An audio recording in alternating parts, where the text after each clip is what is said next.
Dragon Ball Super: Super Hero is a rejuvenating addition to the feature-length Dragon Ball canon. Abandoning Goku as the main character was wise and made way for a well-deserved Piccolo, Christopher Sabat, arc.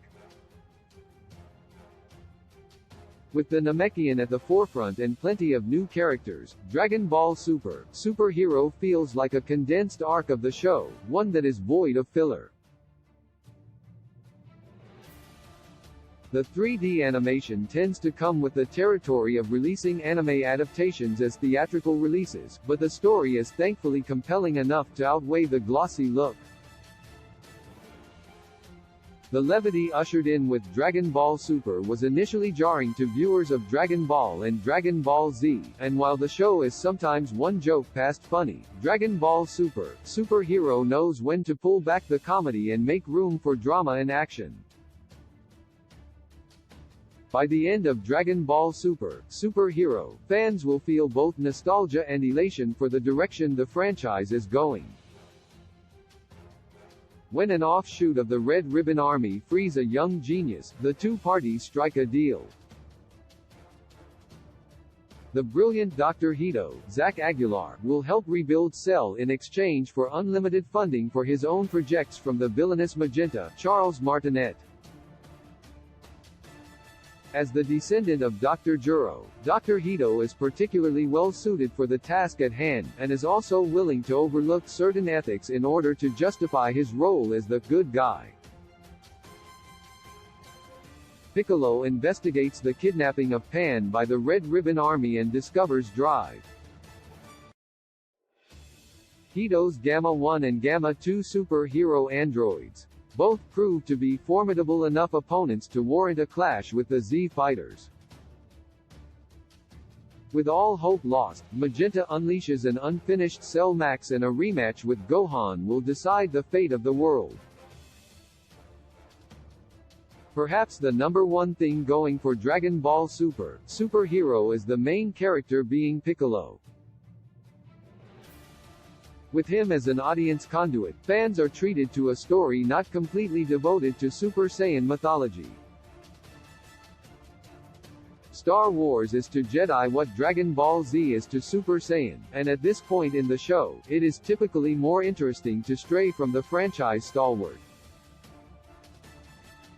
Longtime Piccolo American dub actor Christopher Sabat, Black Clover, is especially doing some of his finest work in a new story new with familiar notes.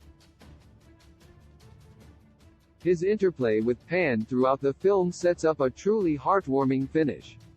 The theatrical releases of anime come with one caveat: how shiny are they going to make this old toy?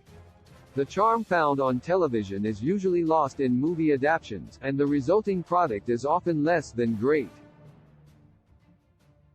One thing fans could agree on when Dragon Ball Super first premiered on TV was that the animation did not stray too far from Dragon Ball Z. Obviously, the show was going to make certain upgrades since so much time had passed, but the new style itself did not warrant frustration. This is surprising on some level considering the popular anime that came out in between the two shows. In the wake of animes like Attack on Titan and My Hero Academia, there is now room for a middle ground. Blending highly detailed animation with massive set pieces done entirely in 3D, anime has come a long way in a short period of time. Dragon Ball Super: Super Hero is none of the above. Many of the most 3D-heavy scenes are just two characters talking to each other. Similarly, the 3D rendered doesn't match much contemporary anime, but the collective style of the Dragon Ball Z video games. Thankfully, the story is strong, and the intellectual property is trustworthy enough that it is not distracting for very long. Another new hallmark of the Dragon Ball Super universe is a huge uptick in comedy. While the show is funny, Dragon Ball Super: Super Hero is, at times, hilarious. And not just with verbal cues. Piccolo looks directly into the camera after delivering a Deadpool-like zinger, and Magenta's bodyguard literally turns up the score with the dial on his car radio as the conversation gets more intense. But fans shouldn't worry, as there is also a classic failed fusion attempt, and some seriously questionable wishes granted by the Dragon Balls.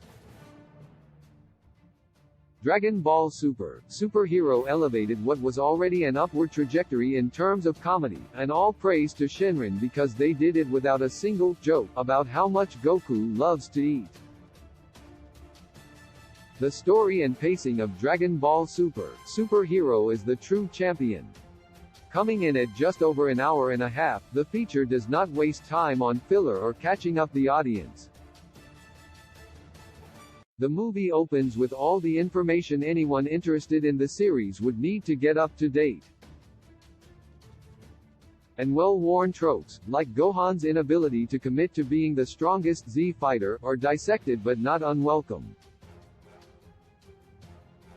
The third act is particularly strong as viewers learn more about Dr. Hito, Gamma 1, and Gamma 2, prompting a very believable resolution. The Rocketeer-inspired character designs of the Gammas are awesome and sure to be seen at the next Comic-Con. Dragon Ball Super: Superhero is just what fans are looking for. Though choppy 3D animation might throw one for a loop, anyone who enjoyed the Cell Saga will find something to love in this story.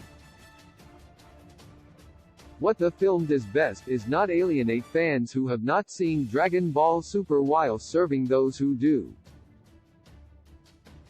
Dragon Ball Super: Superhero is funny, heartfelt, and action-packed. Dragon Ball Super: Superhero released in theaters August 19. The film is 100 minutes long and is rated PG-13 for some action, violence and smoking.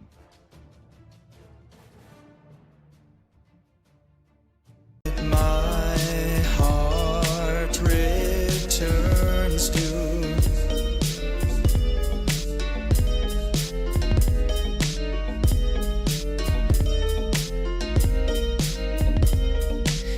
Dinner, you were great. We can go back to mine if you want to.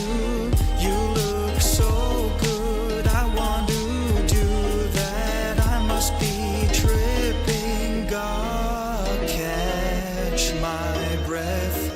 Oh.